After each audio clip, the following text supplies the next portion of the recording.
7 000. Ça va aller? Je prends pas de place. Ça commence.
Il ne restait plus que quelques jours avant la grande tournée du Père Noël.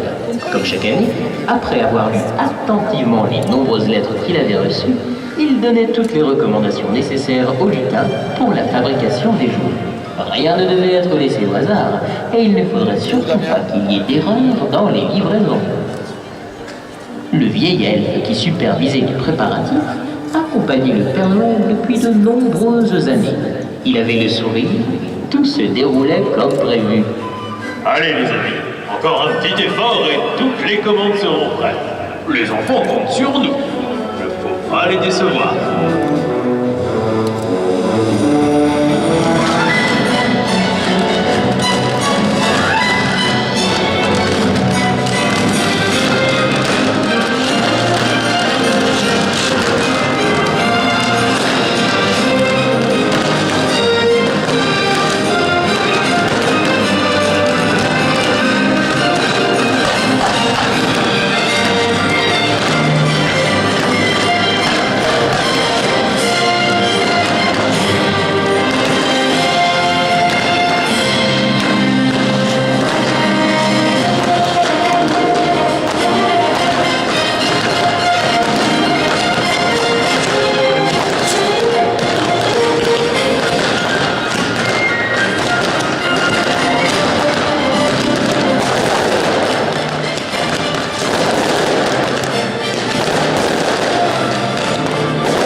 Était toujours le dernier à quitter l'atelier du Père Noël à la tournée de la nuit. Avant de rentrer chez lui, il contemplait les étoiles qui tapissaient le ciel si profond du pôle Nord. Il essayait d'apercevoir une étoile filante, et lorsqu'il en voyait une, il faisait un bond. Bon, je vais vous coucher, il se fait tard.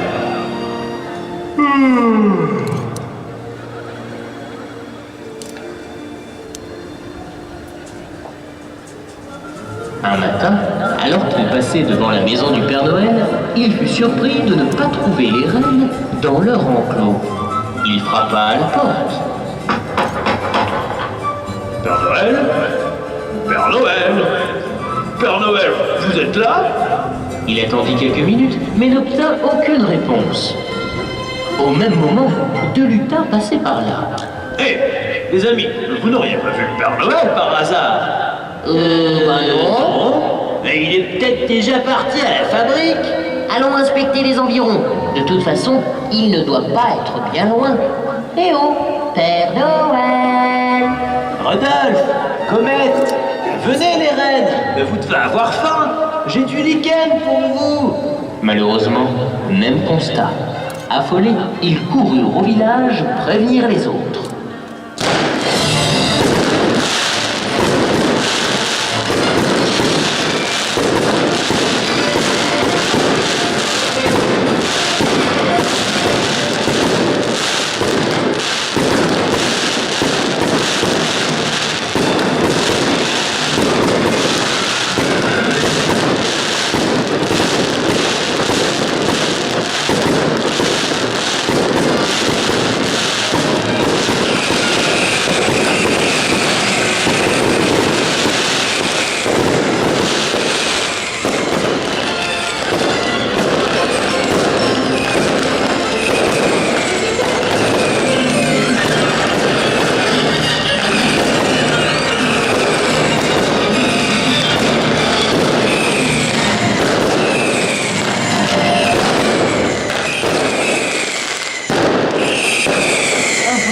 Il fallait se rendre à l'évidence. Il était bel et bien parti. Il ne nous a quand même pas abandonnés. Mais qu'est-ce qu'on va devenir? Les enfants, ils n'auront pas de cadeau pour Noël. Ils vont vraiment être pris dessus. Mais c'est la catastrophe. On ne peut même pas distribuer les jouets nous-mêmes en une seule nuit. On a ni trésor, ni rêve. Le vieil elfe n'avait pas de réponse. Il était désemparé.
Les lutins continuèrent tout de même à travailler, mais ils n'en avaient plus vraiment le cœur.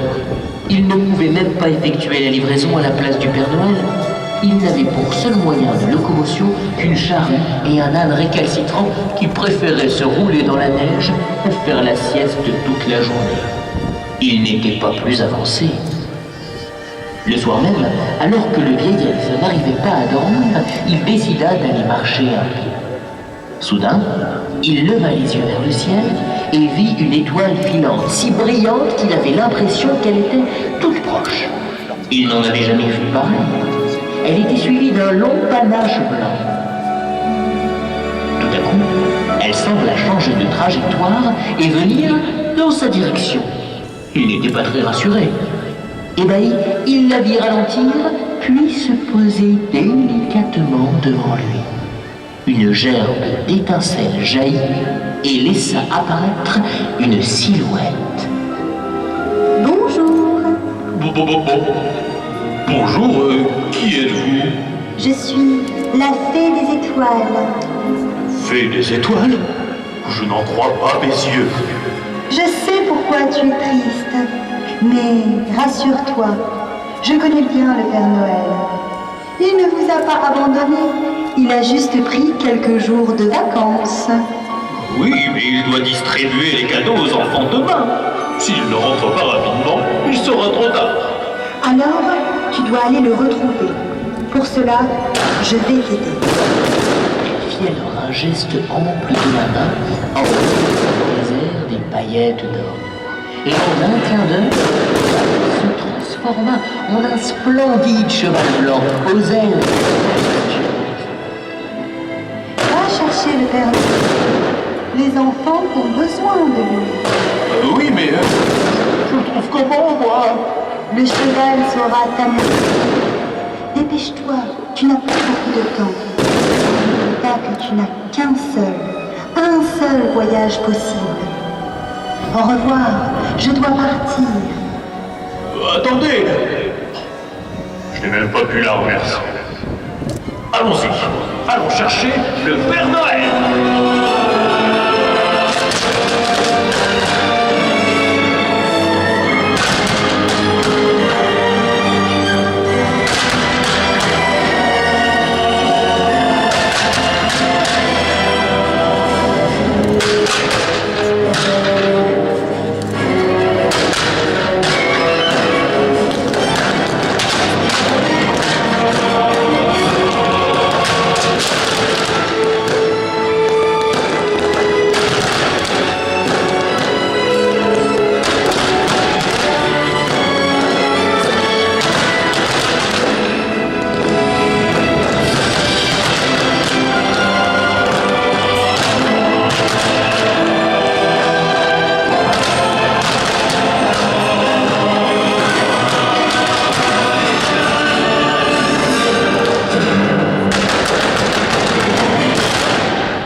sur une plage paradisiaque.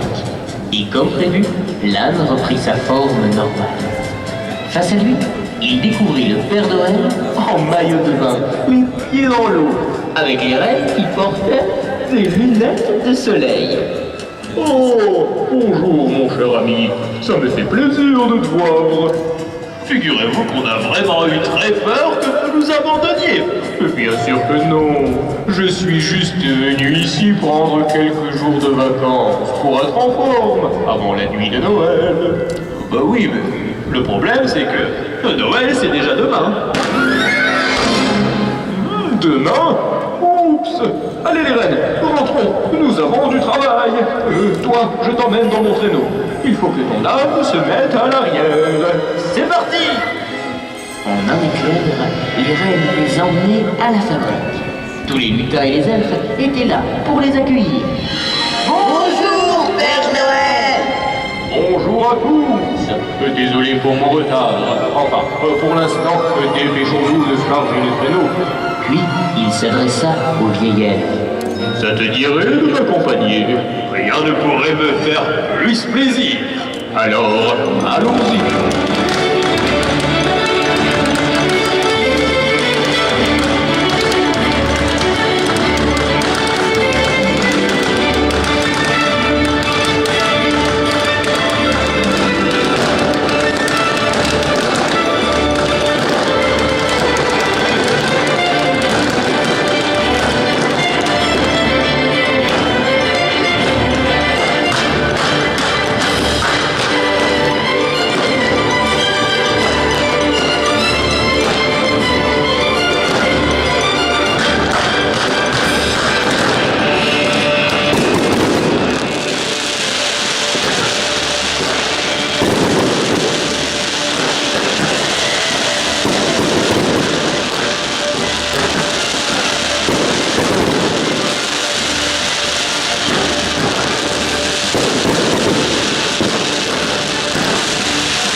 Noël avait pu déposer tous les jouets au pied des sapins. Sur le chemin du retour, la neige commençait à tomber et allait bientôt recouvrir le sol d'une couche d'un blanc éclatant. Regardez Père Noël comme c'est le plus merveilleux de Noël que j'ai jamais vécu. C'est grâce à toi que cette année encore, nous avons pu réaliser le rêve des enfants. Le Père Noël savait que le vieil elfe serait toujours là et que pour lui aussi, rien n'était plus précieux que le bonheur des enfants.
Que nos deux complices rentrèrent chez eux. La joie se lisait sur tous les visages. le vieil elfe sortit de sa poche une surprise pour le Père Noël. Une montre? Une montre? Oh, quelle bonne idée! Comme ça, vous ne perdrez plus la notion du temps, Père Noël! Merci encore, et joyeux Noël à tous!